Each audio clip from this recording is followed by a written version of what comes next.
This is the story of a silent revolution that affects every person on the planet. It's about how we've become complicit in a deal that's reshaping our world. 20 years after its creation, the World Wide Web offers us unprecedented free access to information. The benefit of a freely available source of all the world's information that literally touches every human being who can get anywhere near an internet is phenomenal. The web is about connecting humanity. Right? The web is humanity connected. But the web's gift comes at a price. We pay in a commodity perhaps more precious than gold, with intimate information about ourselves. People have to think more carefully about what information they want to put out and how it should be used. I think that people are only beginning to understand what it might mean to post things about yourself on the internet. You should lead your life differently. You should not post a photo. You probably shouldn't even take a photo that you don't want spread. I would advise against sex tapes. I've spent the last 10 years researching and writing about the web's virtual revolution. This film is about perhaps the most profound and disturbing shift in values that it's brought about and what that means for all of us. It's about how the thoughts and desires that we express on the web are being traced, tracked, and traded in pursuit of profit. The product online is not the content. The product online is you. There's a risk-reward ratio here, and for us the reward is so great that whatever the risk is, we try and contain it and understand it. This is the story of the individual, moral, and social cost of free, and whether that is a price worth paying.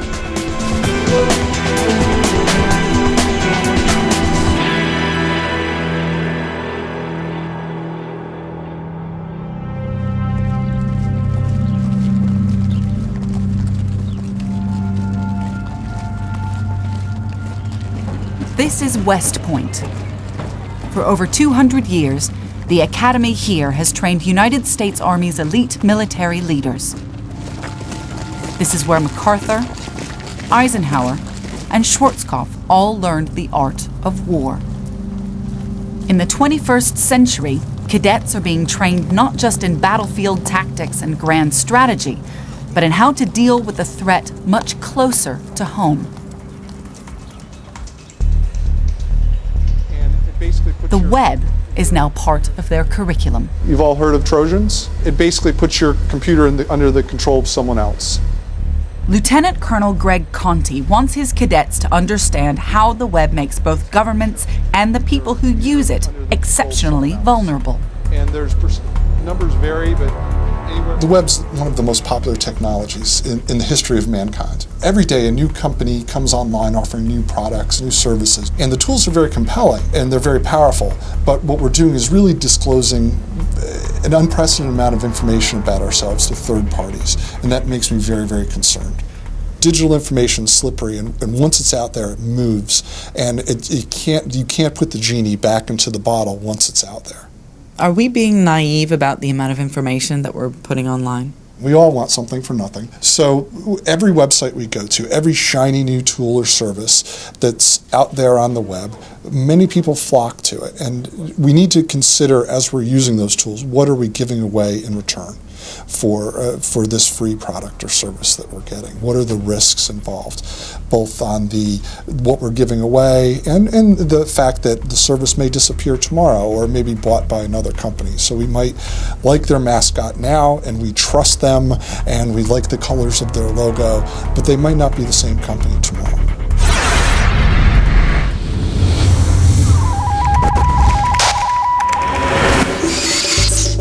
"20 years on from its invention, the web confronts us with a huge dilemma that's only now becoming fully apparent. Our everyday web use remains overwhelmingly free. We read news for free, we do searches for free, and we connect with friends and family for free. Or so we think. Few of us realize just how we are paying." How much would you charge to let a stranger read your personal diary? How much would it cost them to find out your religious, political, or sexual preferences, or where your children go to school? More than money can buy? But we give away exactly this kind of information routinely every day, and we're doing it on an enormous scale. In a month, users around the world make about 76 billion searches on Google for free. In a day, we post up 3 million pictures or videos to share with friends on Flickr for free. In a month, an estimated 350 million of us browse through the world's tens of millions of blogs for free. But now look at it the other way around. And you'll see that free is an illusion. Every month, Google gathers billions of search terms that help them refine their search system and sell highly targeted advertising. Every day, Flickr receives 3 million pictures or videos next to which they can place advertising. Every month, some blogs allow advertising companies to plant a tracking device known euphemistically as a cookie on our computers that reveal our interests to commercial networks so they can send us more relevant web advertising. The Silicon Valley entrepreneurs, I think they are the rubber balance of the 21st century, but their manner of presenting their ideas and their power is much cleverer, more sophisticated than the 19th century. But I think in 100 or 200 years, when we look back at the Googles and the YouTubes and the Yahoos, we will see people very similar to the Carnegies and the Rockefellers and the Stanfords who drove the Industrial Revolution. We are being judged as we're walking around the internet by who the cookies say we are, and who we declare we are by our Facebook profile or our Twitter stream or what information we put into whatever website we might go to. This is a societal shift not unlike when we moved from the farms to the village, from the village to London. And all of a sudden we had to develop a social system that understood how we lived cheek by jowl in crowded areas. The reality is, online life is a trade. You pay for a free web with the currency of information about who you are as a user and what your clicks across the web say you're interested in. Every day, in this way, we are handing over the minutiae of our lives in exchange for a free and convenient online space.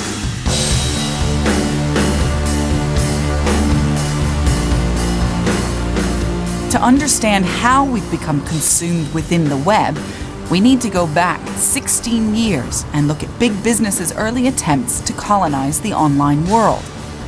A story that begins bizarrely with a pizza.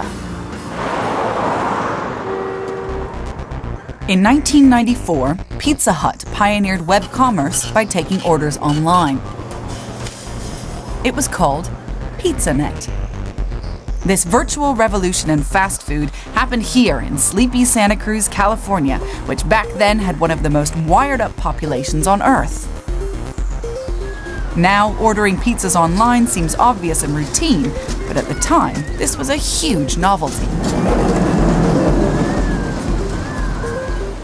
What becomes clear when talking about PizzaNet is the incredulity with which people treated this new innovation. I mean, it even made the front page of the business section of a national newspaper. As recently as 16 years ago, people just didn't know if online commerce would work or not. The web had originally been created by scientists who wanted to share information between themselves. Commercial data traffic was outlawed.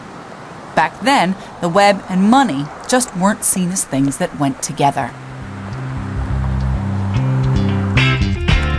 The spirit of the web at the beginning was of people working, as it were, under the bedclothes with the light on. People working after other people had gone home and installing a web server, sending me an email saying, oh, by the way, at the end of the work today, I installed this web server, I put some photographs on it, hope you like it. It seemed like a brave new world. It seemed like a new democracy. It seemed like a new way of people coming together. There was this other dimension to human experience, which is really hard to relate to today, that had nothing to do with money. But by 1994, the United States Congress had lifted the injunction on web commerce. The web was suddenly open for business. People were now coming online in numbers. They still expected a free space, but commerce saw a new opportunity to make massive profits.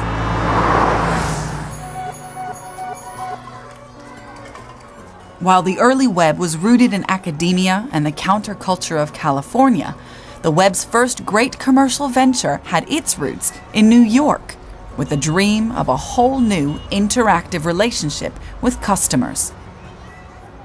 I think the thing that we got right is a true obsessive focus on the customer experience. Amazon has become the world's most popular online retailer. It has a customer base of 124 million people worldwide, buying products that range from its core business, books, to anything from TVs to food to clothes. In 1994, Jeff Bezos was an analyst for a New York hedge fund. He was struck by commercial opportunities suddenly being opened up by the web. Web usage was growing at 2,300% a year, and I had never seen anything grow that quickly. And even though it was clear that the baseline usage of the web was very small, most people hadn't heard of the web in 1994, it was also pretty clear that anything growing that fast, though tiny today, is going to be ubiquitous tomorrow. He had a very, I think, Napoleonic scale to what he wanted to do from the beginning. But meanwhile, the step one was making the bookstore. And that in and of itself was a very unusual undertaking. Bezos realized that the fundamental problem with conventional bookstores is their size. This one, for example, can hold about 5,000 titles, so no matter how well run it is, the choice will always be limited. What you could do online that you could never do in a physical store is build a bookstore with complete selection, universal selection. So that became the founding dream of Amazon. Where Amazon blazed a trail, others would follow. The commercialization of the web was the beginning of a revolution in shopping and a fundamental shift in the web's values. The rate of growth was astounding. If you needed any other reassurance that you were onto something huge, the company was just taking off like nothing else in the history of retail. The global, instant and free space had become a global, instant and free market. All around the world, entrepreneurs seized upon a way of making a killing. We were reinventing our entrepreneurialism, our kind of creativity. And maybe there was a sense that some of the older industries were changing. This was a time when youth and vibrancy and dynamism were going to be celebrated in this country in a kind of US-style way. This was a very exciting time. I think sort of excitement was justified. Between 1995 and 2000, over 20 million .com names were registered. In a very few short years, we've gone to the spectacle of billionaire teenagers with barely descended testicles spraying the stock exchange. Who can say what the e-world will be like in another 5 years? There's optimism that always attends such a bright new technology and the future that it seems to beckon. It didn't last long. It didn't last long with me, not because I'm cynical, I think, but because history has given us enough examples. The brave new web became synonymous with printing money. Investor stocks have gone up an estimated $1.25 trillion. Sales online have doubled since last year. The 90s were insane. You were having just buckets of money poured over your head. In recent weeks, all the stock indexes have rallied to new records, led by the incredible surging internet stocks. How hot is NASDAQ right now? Smoking. Red hot. America Online, the auction site eBay, and the book dealer Amazon, all up more than 40% in December alone. The internet has become the center of the technology universe. The internet is being viewed, rightly or wrongly, as the next industrial revolution. So much money sloshing around and people getting crazy valuations for their businesses. Every experiment got tried. Every experiment got funded, including the things that didn't make any sense. Across the board, people had invested millions in web companies with a great name, a great idea, but they hadn't figured out how to make any money yet.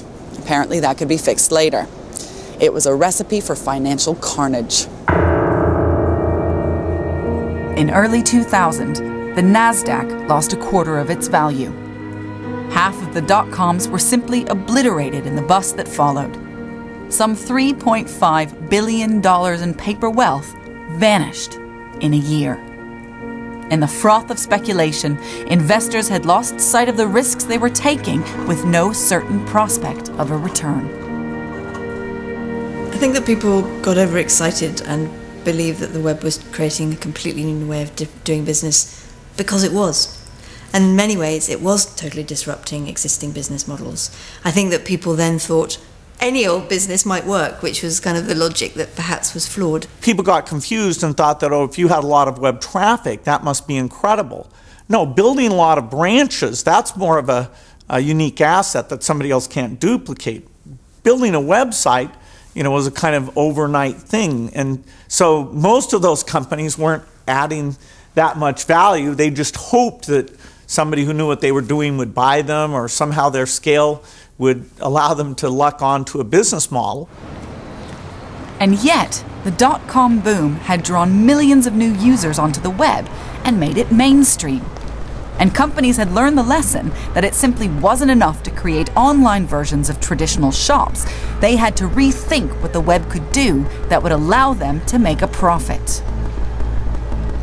Today, there is a company that has worked this out better than anyone else. Its origins are true to the ethos of the old free web, and yet it's become one of the biggest money-making machines in history. It's changed what it means for all of us to be online. This company learned to make money from the web, but in doing so, it turned its consumers into commodities. How? By transforming our innocuous and apparently free search for information into an enormous money spinner. This company is Google, and it's turned our curiosity into its gold mine. Today, Google has an extraordinary grip over the web. Google today is better than Google yesterday because we just launched a bunch of things that made it better. And it'll be better tomorrow because we're going to launch a bunch of things tonight. It's constantly getting better. Google makes sense of the web. Every day, over 2 billion searches are made via its search engines in 40 different languages.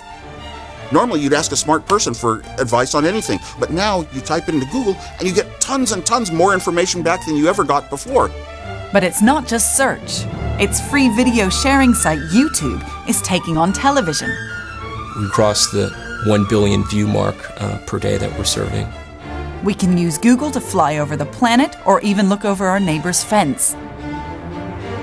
It's even challenging the biggest computer company of all, Microsoft, with a browser and operating system to rival Windows. And unlike Microsoft, what makes Google so unique and so special is that they have become one of the richest and most powerful companies in the world by giving away almost everything that they offer to us consumers for free. To understand what appears to be a paradox, we need to peer behind the screens into the world that Google has built.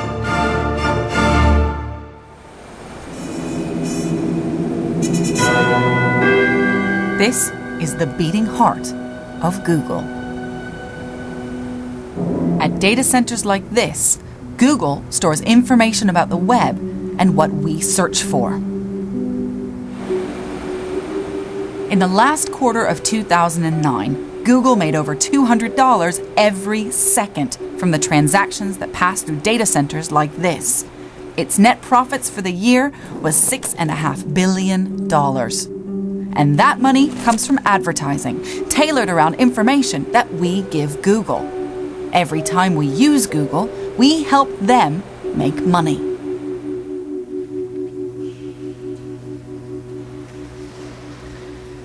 I've come to meet the editor of Wired magazine, Silicon Valley's Bible. He's charted the rise and rise of Google. One could definitely argue that Google is an advertising company. It's, lots of people do search. And one could argue that Google search is not significantly better or worse than Microsoft's or AOL's or anybody else's. But its hold over advertising is unmatched. Why do you think the Google business model has worked? The Google business model is genius. All of the things it does, calendar, mail, maps, photo management, all this sort of stuff, both can be given away for free because the cost of delivering that digital service to you is so low, and increases your attachment to Google. And it will make money from you someday. And whether it makes money when you go to search and it runs ads there, whether it makes money because it's putting ads against other third-party content that you're using, if you have a critical mass of people using Google as a search engine and the largest pool of ads against which to run against these search terms, you're able to match them better. And if you can match them better, advertisers are inclined to use you more, and this becomes a sort of self-reinforcing positive feedback loop. What Google has is not so much a monopoly on search. The switching costs of search are pretty, one click away. What it has is the beginnings of a monopoly over internet advertising. The great irony is today's market dominance is about as far away from where Google started out as it's possible to imagine. To understand why Google's become so rich and influential, we need to go back to a more idealistic period in the company's history. Like the web itself, Google began as an academic dream. Stanford University in California has a reputation for academic excellence, but its alumni have a track record of converting research into money. You don't go to Stanford and not know that there is a very high probability that when you get to the end of graduate school, you are going to start a company, or you might never get to the end of graduate school because you're going to start a company. Back in 1996, Larry Page and Sergey Brin were PhD students investigating how they could sort the good pages on the web from the dross. The web then consisted of about 10 million pages, compared to the tens of billions today, but it was expanding rapidly. So it was already impossible for humans to visit and rate each website. Page and Brin developed a way for computers to automatically do the job. I went to meet their mentor, Professor Terry Winograd, to find out more about their breakthrough. They realized that every time a person puts a link on their own web page to some other page, they are in a sense voting. They're in a sense saying, that's interesting enough for me to put a link there. And therefore, if they could add up all of those votes from everybody who built web pages, they would get a result which was going to be a very close approximation to what really is interesting to the general public. Page and Brin devised an algorithm to calculate links between pages on the web. And it gave an independent mathematical value of how interesting a page was, based on the number of links to it, and whether those incoming links were from pages that were themselves interesting. Page and Brin realized that what had begun as an academic project could actually be used to solve one of the biggest challenges on the web: how to find what you're looking for. So what is the relationship between interestingness and search? So having figured out a way to decide which pages were interesting to what degree with PageRank, then it was possible to give search results that were much more useful. So when you did a search for computer, say, and it would find all the pages would say the word computer on it, then the ones that it gave me at the top, at the beginning, at the first page, would be the ones that have the most interestingness, which means that they're the ones I'd be likely to really want to go look at, not the stray junk. So that improved to a tremendous degree the kind of results you could give. This was perhaps the most effective search engine yet. Page and Brin called it Google. And Google benefited from the web's rapid expansion during the dot-com boom of the late 1990s because its link counting algorithm actually got better as more pages were added to the web. But they also faced a challenge. Each time someone used Google, they used a little bit of its computer servers. A single digital transaction, like a search, may have a negligible cost, but millions of negligible costs add up to a fortune. The problem for Google was that as the web expanded, it required more and more expensive processing power and more expensive storage. But it didn't have a real way of making sure that money was coming in. Larry would come back for advice now and then. He'd just come to the office and we'd have a chat, and we'd talk about the technology and what they were building, and it was all great. And then I'd say, well, but how are we ever going to make money with this? And he would give this sort of smile, little look, and say, I don't know, we'll figure that out later. Most search engines at that time were funded by advertising, but Larry and Sergey didn't like that. In fact, this is the research paper that they used to present Google to the academic community. And what they said was, "We believe the issue of advertising causes enough mixed incentives that it's crucial to have a competitive search engine that is transparent and in the academic realm."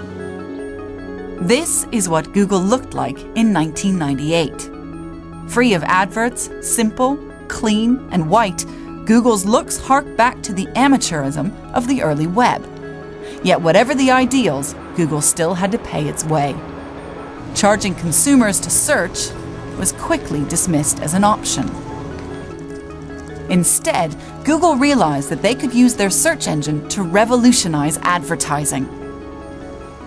This was what would change our relationship with the web.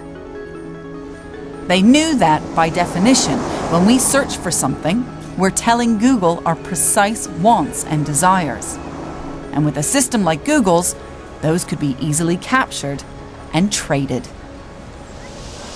What if you knew precisely what your customers wanted at any time and could instantly provide them with it? Well, that's the holy grail that marketers and advertisers have been searching for decades. Because with that information, they could create tailor-made ads that would target directly the customers who were likely to buy their products without wasting money on the people who wouldn't.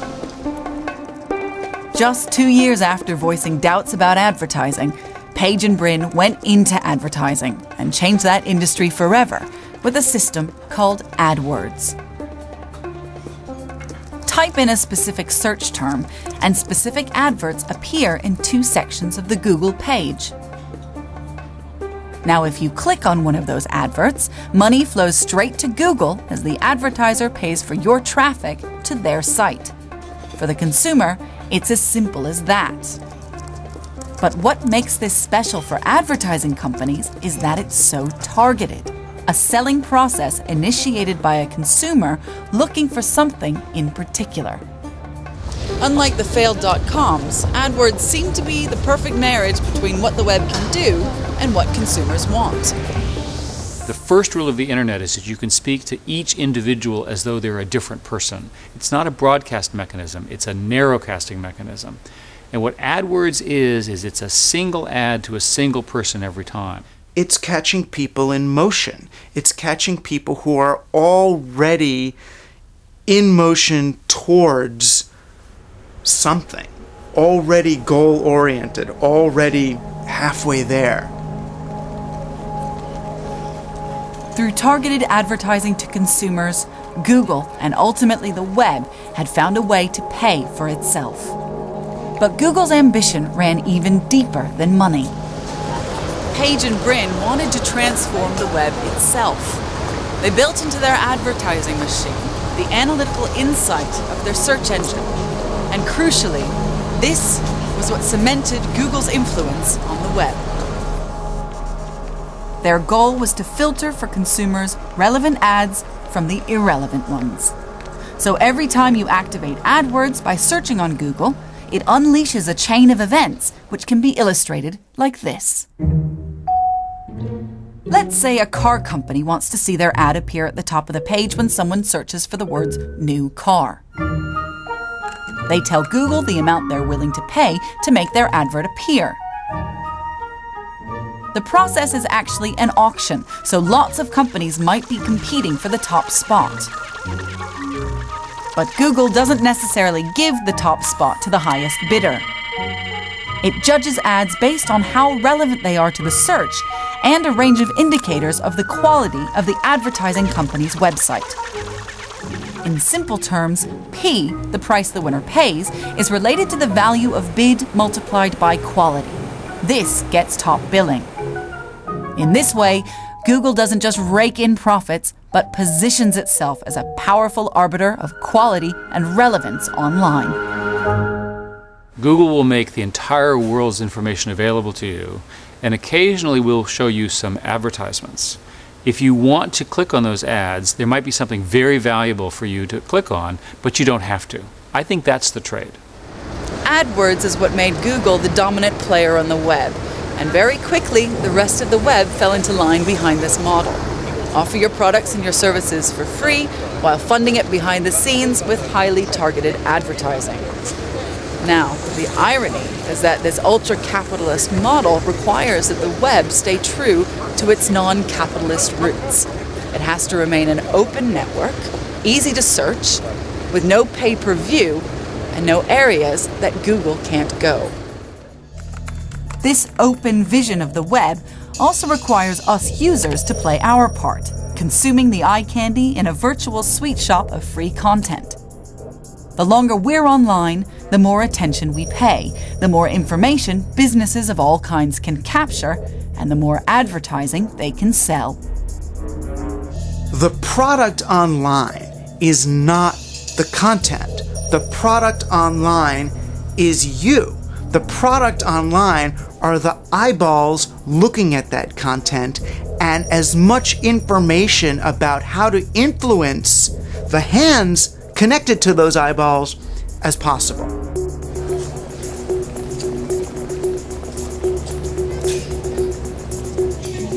But if trading information on web users is the driving principle behind a free web, then where do you stop? Where does the boundary lie between our rights and the search for profits? Today, we are experiencing surveillance that we could never have imagined 20 years ago. Here's one example amongst many: Google's email system.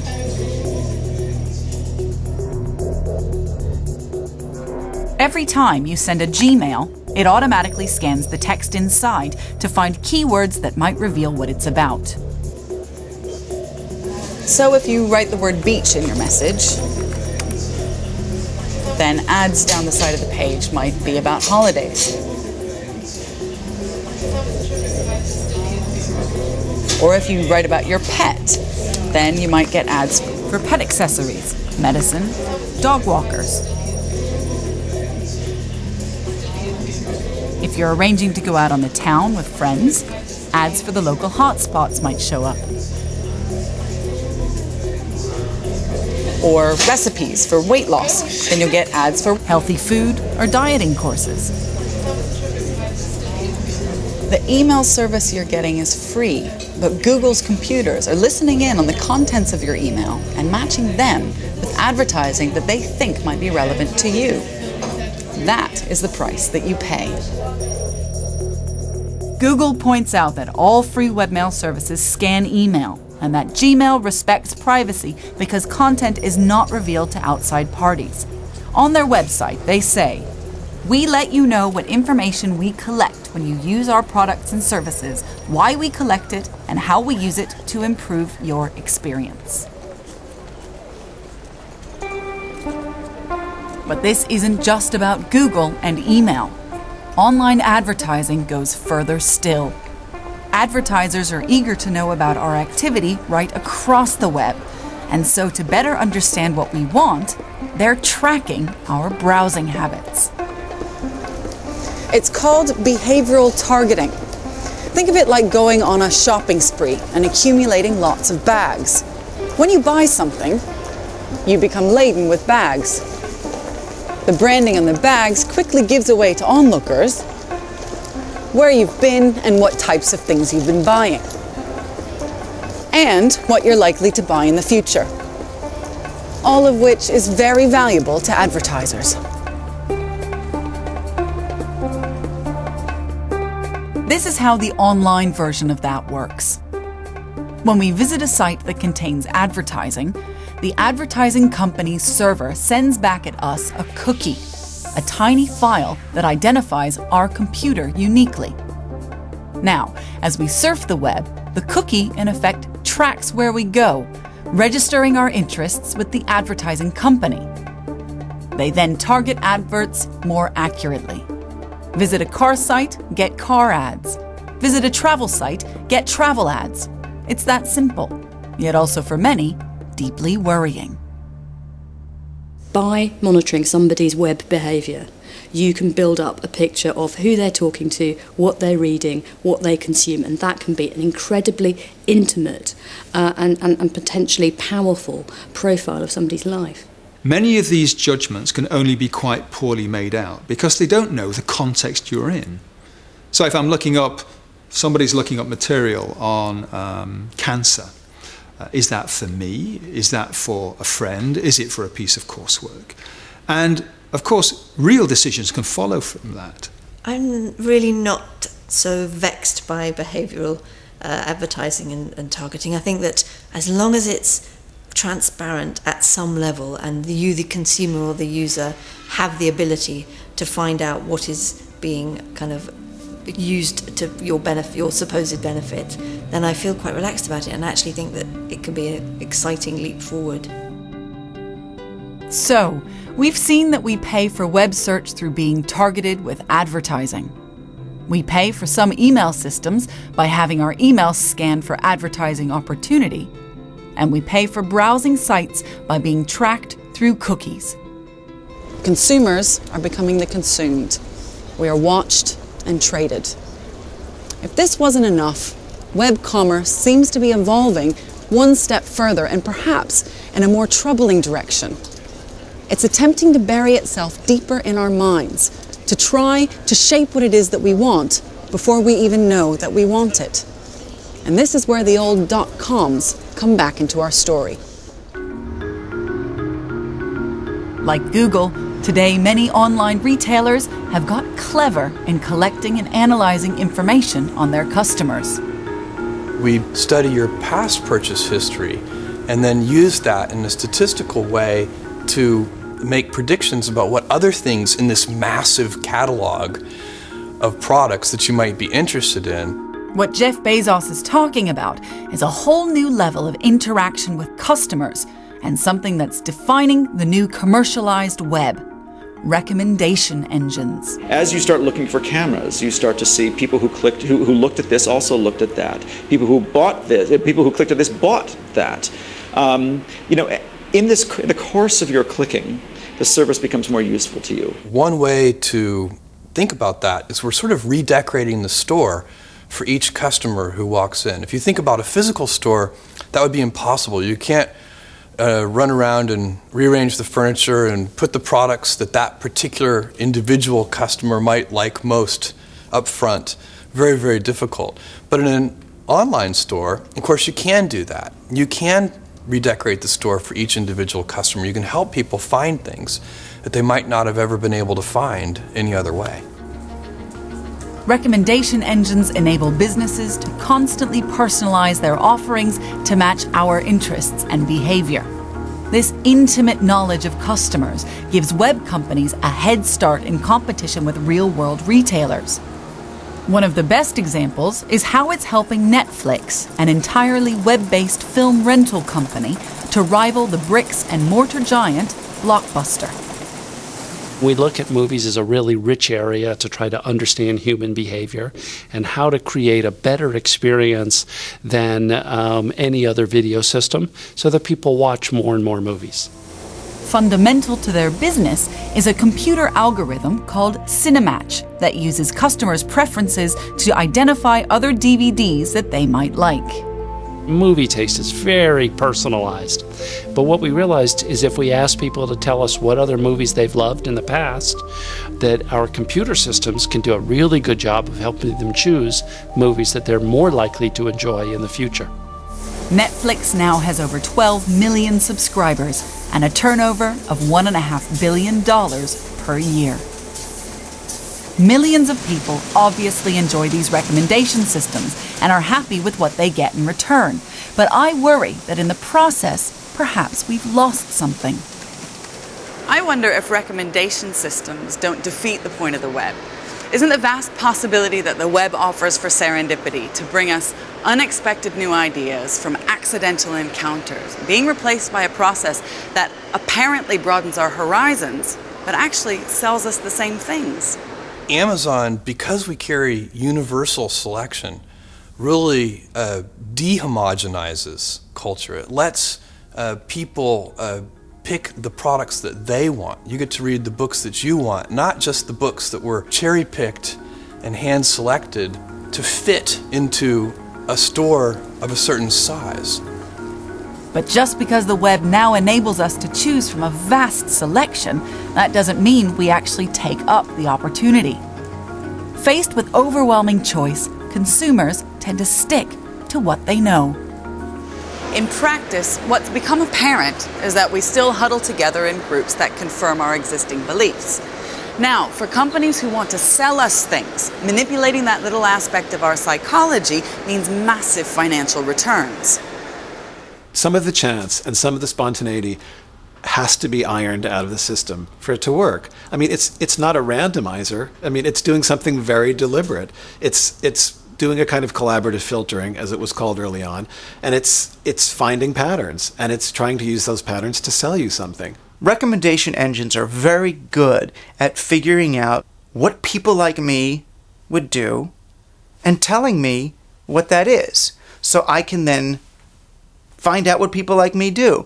I can become much more like a person like me. We are 100% about trying to improve our consumers' enjoyment of movies. And we help them get the movies that they're going to laugh at most, cry the most, love the most.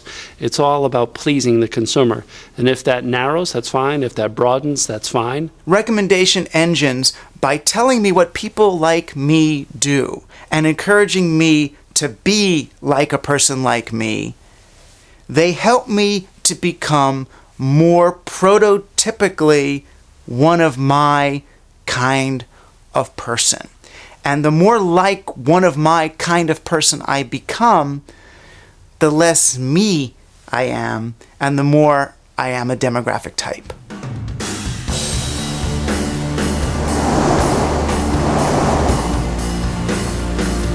It may be too early to judge the long-term cultural impact of recommendation systems, but I feel that there is a deeper and more pressing concern about how we pay for a free web and our massive use of online retail.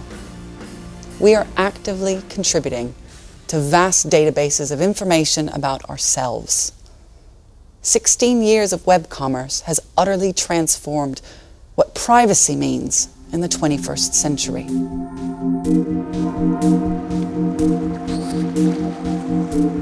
Wind beneath my wings.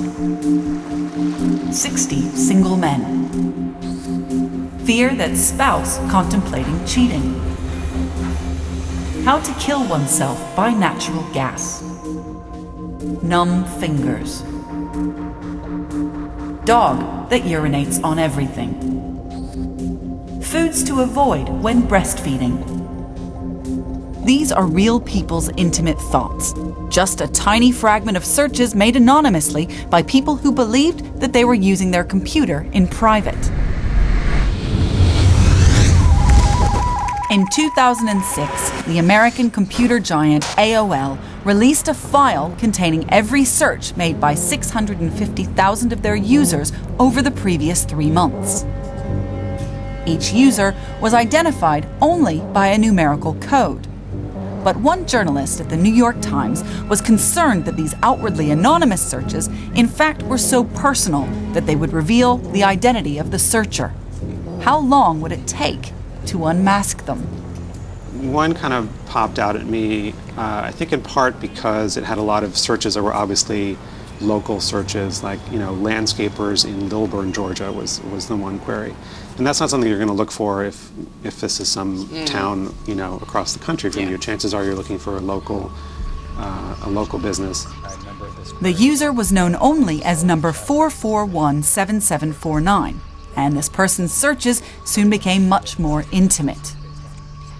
There were a lot of searches for medical ailments, effects of nicotine. There were some things about depression, paranoia, a whole bunch about paranoia. We sort of thought this was maybe an older, lonely man with a lot of health problems. David was honing in on his prey. Along with the regular searches of businesses in Lilburn, Georgia, a lot of searches also revolved around the surname Arnold. I went onto an online phone book and looked up people with that name. There were 11 of them.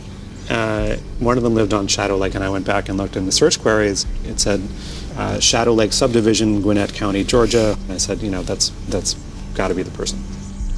After just a few hours' work and using nothing other than the searches and the telephone directory, David had identified his target.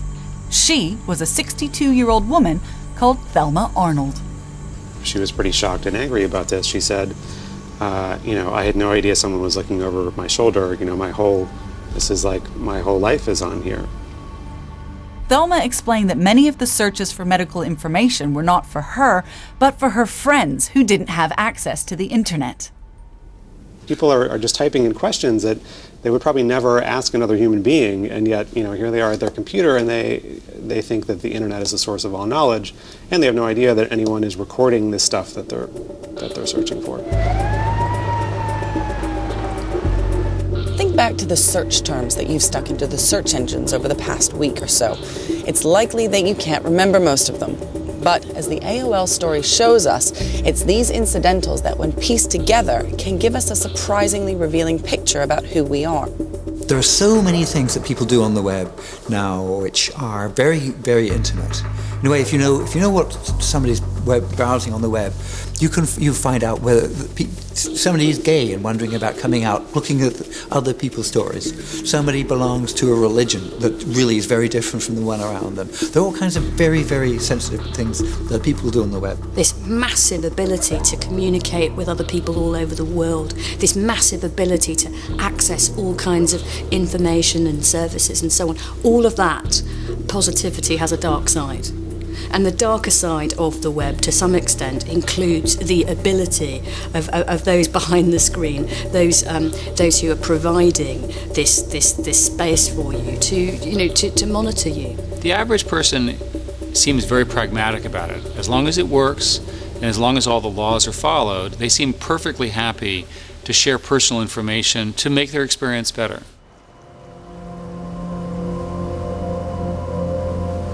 Eric Schmidt is right. We consumers of the web voted with our feet. We're complicit in the deal for free. Our complacency is illustrated by a little-known but quite revealing slice of web history. In 2005, a non-profit organization called the Attention Trust tried to reassert our ownership of data that we put on the web. It sounds like a no-brainer, doesn't it? The kind of thing that would be taken up by millions. I went to meet one of the founders, Seth Goldstein, to find out what happened. There's all this attention data that we're producing now online. We're spending more and more of our time online. We're spending more of our time doing social things, online. How can we claim ownership of it? So they created a piece of software that anyone could download and plug into their web browser that would automatically store a record of our activity on the web. Crucially, we owned this record, not the Attention Trust and not Google or anyone else, and only we could exchange it with others on our terms. The result? Well, very few took up the technology. Attention Trust failed. Do you think that we're perfectly happy in this trade that we're engaged in? I don't think people know how they feel about it. So when you say perfectly happy, it's like, well, they've looked at all the alternatives and like, no, I'm happy. I think if you say they're perfectly dumb about it, dumb and happy, or sort of happy and naive, yeah, that's probably more like it. It's just not that important to them right now. There's no clear cost. Are we simply sleepwalking into surveillance rather than thinking about the amount of information we give up on the web and how that might come back to us later? There are a lot of sort of social critics who say this is exactly how you devolve into, a fascist state or a socialist state or a dictatorship, which is you invite it in and ignore the consequences, and all of a sudden it's 1984, and I think there's some merit in that. An Orwellian future may seem a little far-fetched, but as masses of data about us is stored up on the web, the issue isn't so much who owns the data as who might own it in an unknown future.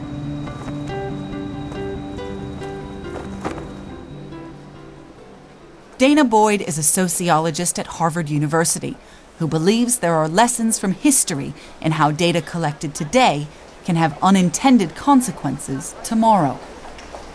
There's been times in history where we've collected mass amounts of data without even thinking about how it would get used in the future, often for really good intentions. A good example of that is in the early 1900s, the Netherlands started collecting all sorts of information about its citizens for the best of intentions. One of the bits of data they collected during that period was people's religion in order to give people a proper burial. They had no idea that in 1939, when the Nazis invaded the Netherlands, that data would be used for how it was used.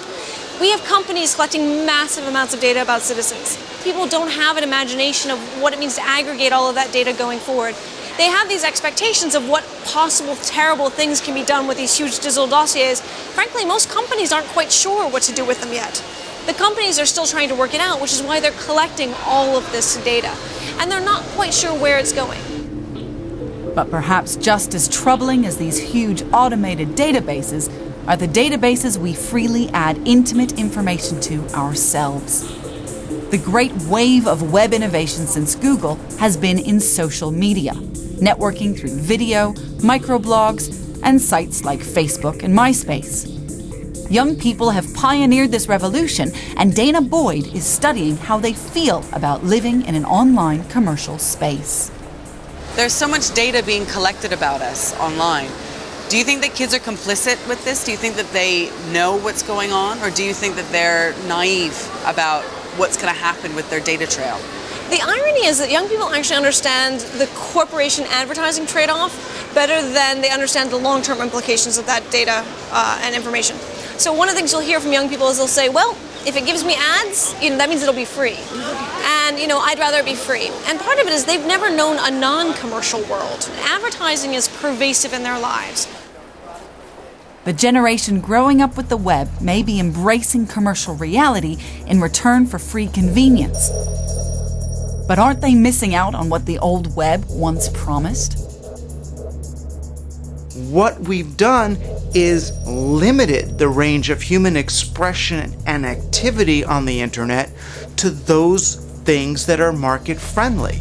Look at the devolution of people's personal presence online from the quirky, individualistic, highly personalized websites, the home pages of the HTML mid-90s, to the now utterly conformist and rigid profiles on something like MySpace and Facebook. You can no longer define yourself by anything. You must define yourself by what books you buy, by what movies you like, by what actresses you aspire to, by whether you are single, married, or looking. By things that the market understands. But the problems facing the younger generation run deeper still. I'm concerned that there's little understanding of one of the fundamentals of digital information. Once it's on the web, it's almost impossible to erase. All of our interactions on the web, from our Facebook and Twitter status updates, to news that we share with family and friends, to gossip that's spread about us, will be online forever. The web effectively makes us immortal. The upside is that we can live on. There are thousands of dead people who are still receiving updates and even being poked on Facebook. But the downside is that young people who are growing up in public by living so much of their lives on the web will have to face living with all of their youthful indiscretions that can now be accessed by anyone. Future bosses, future partners, future friends. And that's for the rest of their lives. The fact that you are just a regular person does not entitle you to any guarantee that pictures of you drunk and passed out are not going to be spread across the internet. And so in a sense, we all have to live like celebrities because there's that potential that we'll be treated like them. One of the biggest threats comes from consumers themselves. Young people in particular who are having, no doubt, wonderful fun on social networking sites, meeting lots of people, but forgetting the permanency of that kind of engagement. If people consider companies holding their DNA fingerprint, they somehow get a lot more emotionally disturbed by the thought that decisions might be taken about insurance, healthcare provision, lifestyle on the basis of that genetic fingerprint. The digital fingerprint is every bit as valuable. Do you really want these intimate details about yourself to be available to so many people? And will you feel the same way about what you did last night, not just in the morning, but 40 years later? We have seen how we are all trading a little bit of our privacy each time we search and network online. In return for a free web, our privacy has become a commodity. We are economic units in what has become the new commercial frontier. We've entered this deal in many cases unwittingly, perhaps because a deal just isn't the experience that we think we're having on the web. On a computer at home or commuting with our mobile while traveling, we feel we're in a closed, private bubble. But the reality of the web's open networks is that we are in effect always public. What we do on our computers has the potential to be seen, analyzed, and used by others all around the world. The web disrupts our sense of public and private space. We're not just transacting with one computer, we're actually having a conversation with a multitude of computers across the globe, and we're being watched. That is what makes this such a revolution and the dawn of a new era. Some genies, when they're let out of a bottle, can cause problems, and they certainly can't ever go back in the bottle. When cars first arose, people were horrified at the deaths on the road. Horrified. They couldn't believe it. I mean, there were hundreds of people being squelched every day. It was grotesque. And if you just braked in a car at 30 miles an hour, you'd kill yourself on the steering wheel, you'd break your neck. People were dying all the time. Did they say, oh, that's it then? We can't have cars. Sorry. In the same way as if someone says, actually, these mobile phones do give out microwaves, and they will give you brain cancer. Are we going to say, oh, well, that's the end of that technology then? Not on your Nelly. There's a risk-reward ratio here. And for us, the reward is so great that whatever the risk is, we try and contain it and understand it. I don't like this extremist view that the web is suddenly a danger zone where unpleasant people can more easily find their vulnerable targets. That's the extremities, as it always has been in every society, and as long as you educate to make people safe, I think the bulk of what happens in the web is interesting, exciting, supportive, fun, entertaining, and magic.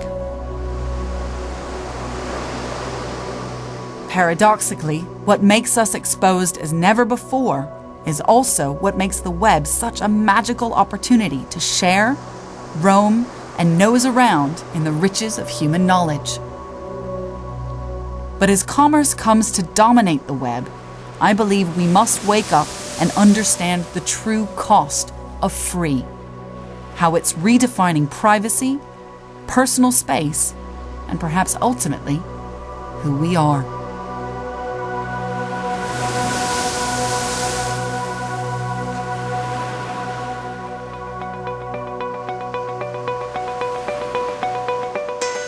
How do you feel about your privacy online? Join the debate at bbc.co.uk/virtual revolution.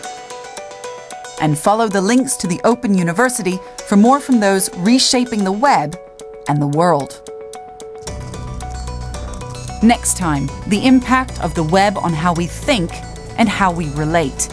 How our kids are becoming, for better or for worse, the Facebook generation.